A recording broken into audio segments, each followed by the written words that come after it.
streets these days. You need one or two things: a really cushy car or a butt of steel. Gotta say, I don't have either of those. Our roads are such a mess. It actually does take a near rocket scientist to figure out which ones need repair, as Not on Your Side's Craig Smith found out when he started investigating some of your most dreaded potholes. Pavement can be a personal thing. If your personal road through life is just too bumpy, and even worse, if it busts up your car, you're going to be pretty off. As a cab driver, Khalid has spent a lot of years and a lot of miles bouncing down Tucson streets and a lot of time sending his cab to the shop. They're going to question, why should we fix the shocks or the struts all this time? What road you been on? His vote for the roughest road he drives is part of Country Club near Valencia. It is a lumpy, bumpy, jolting, revolting experience. But when we asked for your vote on Facebook, your list of mean streets was all over the map. Alessandra votes for 22nd and Park. She says she cracked 2 rims there.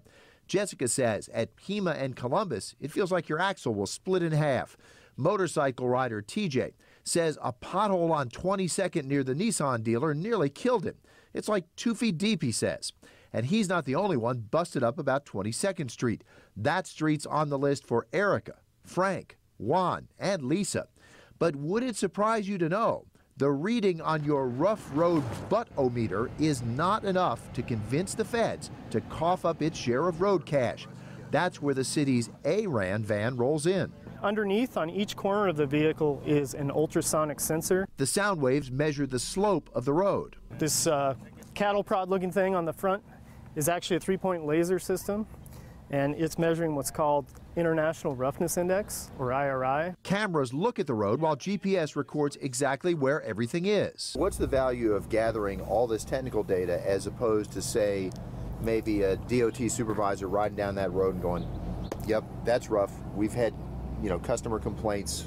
We're going to look at it. Todd Kessler says engineers need more precision to keep track of 400 miles of big roads and 1,400 miles of small ones. It allows us to put a number to each roadway and then show more of a scientific number on what condition is this road as compared to another area, rather than just saying, well, that road's bad and that road's bad. We're able to compare the numbers of the roads. Because so many of you complained about 22nd, we asked Kessler to check it out. How the road feels to the driver's posterior is still one measure of displeasure. As the van rolls along, Kessler types in numbers from 1 to 10. 10 means smooth as silk. 1 is bad even for a dirt road. But the van's computers use a different scale. This is your roughness data that the lasers are measuring on the front. The higher the number, the rougher the roadway. So in this case, we're above the 400. Anything greater than 170 from Federal Highway Administration standards is really unacceptable. So let's back up here.